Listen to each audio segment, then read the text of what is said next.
प्यारे दोस्तों, भारत के एक छोटे से गांव में हाफिज़े कुरान लड़की थी।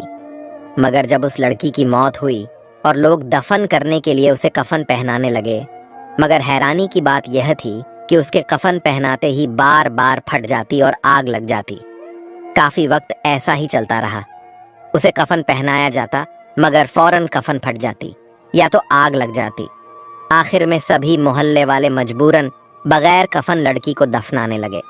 इससे भी हैरानी की बात यह थी कि उसकी कब्र जहां भी खोदा जाता वहीं पानी भरा हुआ था।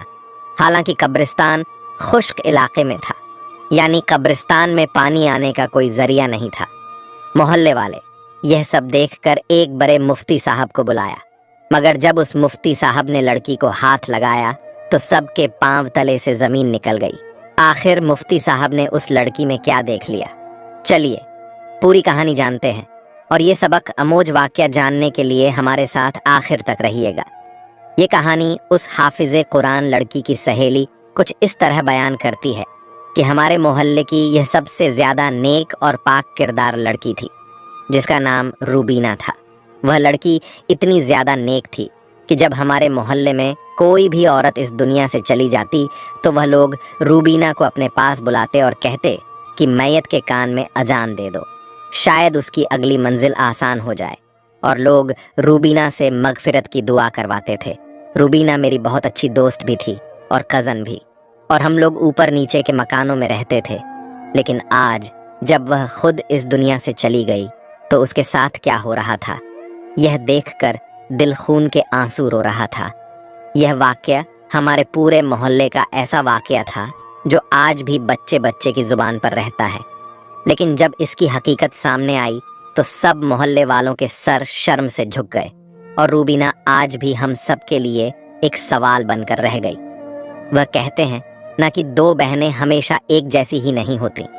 रूबीना की एक बहन रूबी भी थी जो बिल्कुल भी उस जैसी नहीं थी। अपनी बहन से बहुत जलती थी, इसलिए अपनी खुद की बहन होने के बावजूद भी वह हमेशा मुझे ही अपनी बहन का दर्जा देती है। मेरा नाम ज़ैनब है। मैं भी रूबीना की उम्र की ही हूँ। रूबीना मेरी बहुत अच्छी दोस्त थी। हम लोग एक ही बिल्डिंग में रहते थे जिसमें ऊपर नीचे 4 घर थे। हम लोग ऊपर वाले घर में रहते थे और वह नीचे वाले घर में रहते थे, और साइड पर भी कुछ लोग रहते थे। एक तरह से देखा जाए तो यह पूरा घर एक ही घर माना जाता था, लेकिन यहाँ पर 4 फैमिली रहती थी। हमारे घर में एक छोटा सा रास्ता भी था जिसे हमने बंद नहीं किया था। वहाँ से हम लोग एक दूसरे के घर आना जाना कर लेते थे। मेरी माँ और रूबीना की माँ के साथ बहुत ज़्यादा दोस्ती भी थी, लेकिन रूबी की यानी रूबीना की बहन की किसी के साथ भी नहीं बनती थी, ना मेरे साथ, ना अपनी बहन के साथ, ना अपनी माँ के साथ। रूबीना की माँ अपनी बेटियों पर हैरान होती थी और कहती थी कि एक मेरी बेटी इतनी अच्छी, दीन और दुनिया दोनों के हवाले से बहुत ही अच्छी है, और दूसरी बेटी को पता नहीं क्या है। मेरी माँ समझाती थी कि वह भी वक्त के साथ ठीक हो जाएगी। रूबीना पर उसकी दादी का असर था। उसकी दादी भी नेक और परहेजगार थी। वह बहुत अच्छी औरत थी। रूबीना पूरे मोहल्ले में मशहूर थी। बच्चों को कुरान भी पढ़ाती थी। जब कोई इस दुनिया से चला जाता तो उसके कान में कुरान की तिलावत करने के लिए रूबीना को ले जाते थे और उसको कहते थे कि दुआ किया करें। वह अक्सर कहती थी कि मुझसे लोग दुआ क्यों करवाते हैं, मैं तो खुद एक गुनाहगार सी बंदी हूँ। क्या पता कल को मैं भी इस दुनिया से चली जाऊं। मैं तो अपना मामला भी ठीक नहीं कर सकती, तो किसी और का क्या करूंगी। मैंने कहा कि तुम बिल्कुल पागल हो। तुम जैसी इस मोहल्ले में एक भी नहीं है। तुम्हें नहीं पता आजकल की लड़कियां किस तरह की हैं।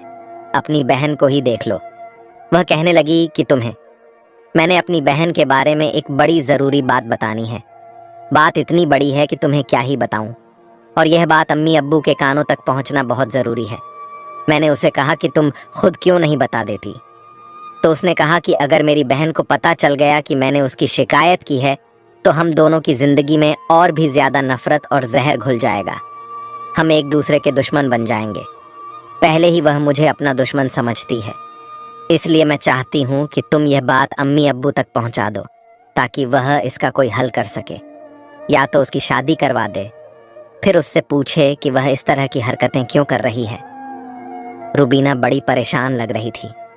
मैंने कहा कि बताओ क्या बात है। तो उसकी बहन वहाँ पर आ गई और रूबीना ने मुझे इशारा किया कि बाद में बताऊंगी। मगर इसी दौरान मैं और मेरे घर वाले 2 दिन के लिए गांव जा रहे थे। मैंने कहा था जब मैं वापस आऊंगी तो फिर आराम से मुझे बता देना। लेकिन जब हम दूसरे दिन वापस आए और अभी रास्ते में ही थे, अपने घर की तरफ आ रहे थे, तो हमें बहुत ही शदीद किस्म का ज़लज़ला महसूस हुआ।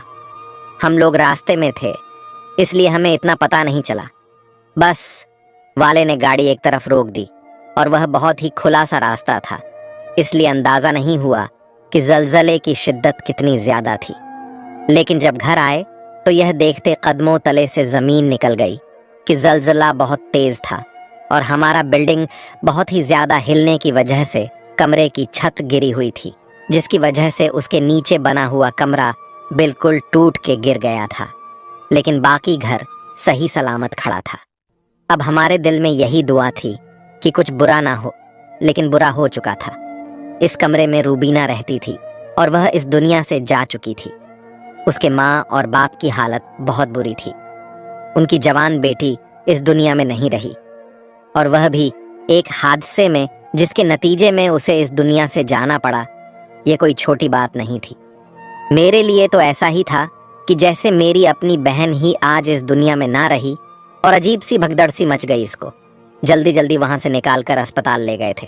अस्पताल ले जाते हुए फिर भी इसमें कुछ सांसें बाकी थीं, लेकिन अब यह बिल्कुल क्लियर हो गई थी कि वह इस दुनिया से जा चुकी थी।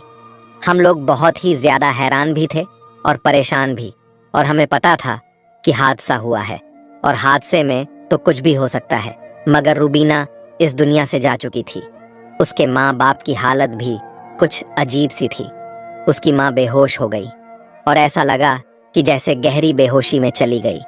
अब वह अस्पताल में पड़ी थी और उसका बाप बाकी मामलात संभाल रहा था।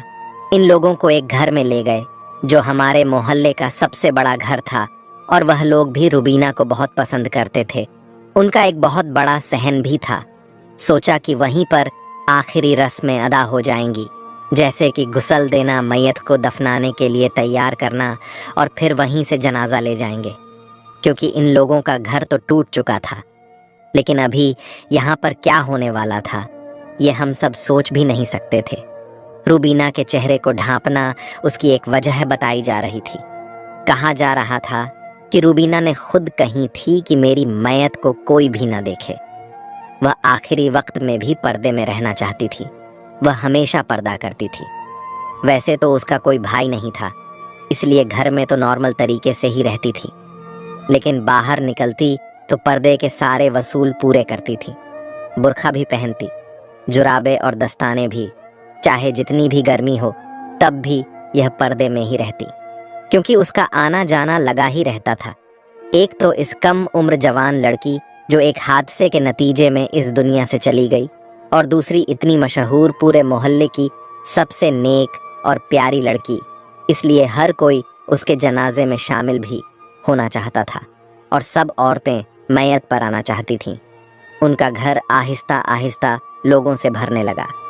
रिश्तेदारों को कोई फ़ोन कर रहा था या नहीं, हमें नहीं पता, लेकिन बहुत से लोग आ रहे थे। मैं भी लोगों की खातिर में लगी थी। कोई दूर से आता, उसको पानी पिलाती। लेकिन अब मैयत को गुस्ल देने का वक्त हो गया था। मैयत को गुस्ल देने के लिए रूबीना की एक खाला आगे बढ़ी। उन्होंने कहा कि बाकी कोई भी नहीं आएगा। यह भी रूबीना की आखिरी वसीयत थी।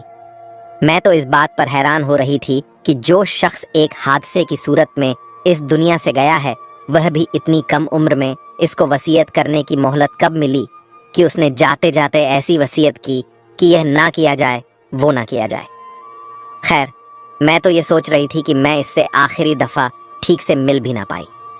मैंने तो उसे 2-3 दिन पहले देखा था। मैं अपने रिश्तेदारों के घर गई हुई थी और वापस आई तो ये सब कुछ हो चुका था। मैं उसकी दोस्त थी और बहन जैसी भी थी, और मुझे आगे बढ़ना चाहिए था, लेकिन रूबी भी कहीं दिखाई नहीं दे रही थी। सबने पूछा रूबी कहाँ है, तो उसकी खाला ने कहा कि उसकी माँ बेहोश हो गई है, तो इसलिए रूबी अस्पताल में है, क्योंकि उन्होंने कहा है कि अस्पताल में भी तो किसी का होना ज़रूरी है। यह बात भी ठीक थी। उसकी माँ को अस्पताल में अकेला तो नहीं छोड़ सकते थे। पता नहीं उनकी हालत कैसी थी। मैयत चारपाई पर पड़ी थी। जब कफन पहनाने लगे تو उसकी खाला ने चीखें मारना शुरू कर दी और कुछ औरतों को अंदर बुला लिया। मैं भी अंदर चली गई। उसने कहा कि यह देखो क्या हो रहा है। हमने जब सामने का मंजर देखा तो हम हैरान रह गए। कफन तो फटा हुआ था। हमने कहा कि आजकल के लोगों का कोई दीन ईमान नहीं है। फटा हुआ कफन दे दिया, क्योंकि अब कफन भी कौन से सस्ते रह गए हैं। इसने कहा कि नहीं, कफन फटा हुआ नहीं था, अभी अभी फट गया है उसकी। खाला ऐसी बात बिला वजह तो नहीं कर सकती थी।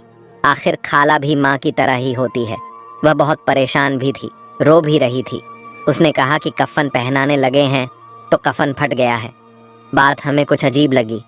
हमने कहा कि नहीं, वह पहले से ही फटा होगा, या फिर तुमने ठीक से पकड़ा नहीं होगा, या कपड़ा कमज़ोर होगा।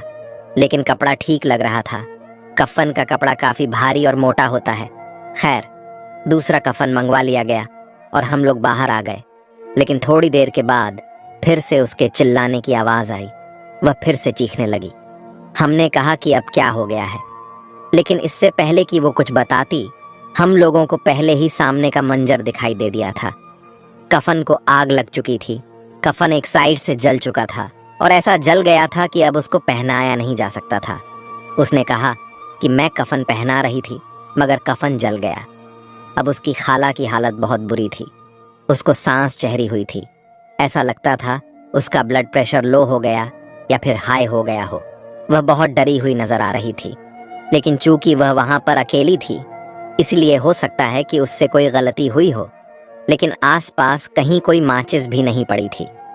दरअसल यह बात इस तरह से भी अजीब थी कि इतनी नेक लड़की के साथ ऐसा कैसे हो सकता था कि पहले उसका कफन फट जाए और फिर उसका कफन जल जाए। यह तो बड़ी अजीब सी बात थी, क्योंकि रूबीना तो पूरे मोहल्ले में अपने नेक किरदार और नेक सीरत की वजह से मशहूर थी। फिर ऐसा कैसे हो सकता था? उस खाला की तबीयत भी खराब हो गई। इतनी खराब हो गई कि उसने कहा कि मुझसे अब यह सब कुछ नहीं होगा। आखिर में मेरी माँ आगे बढ़ी और रूबीना की एक चाची भी हमारे साथ लगी। उसने कहा कि मैं भी मदद करती हूँ। मुझे रूबीना ने इसके चाची के बारे में पहले ही बताया था। उसने कहा था कि यह अच्छी खातून नहीं है, मेरे बारे में उल्टी बातें करती है, अपने बेटे का रिश्ता मांगती है, लेकिन उसका बेटा शराबी है, इसलिए मेरे बाप ने इनकार किया हुआ है। मगर फिलहाल उसकी चाची वह तो बहुत ही परेशान लग रही थी। खैर, हमने फिर से कफन मंगवाया, क्योंकि बहुत देर हो रही थी। वक्त गुजरता जा रहा था।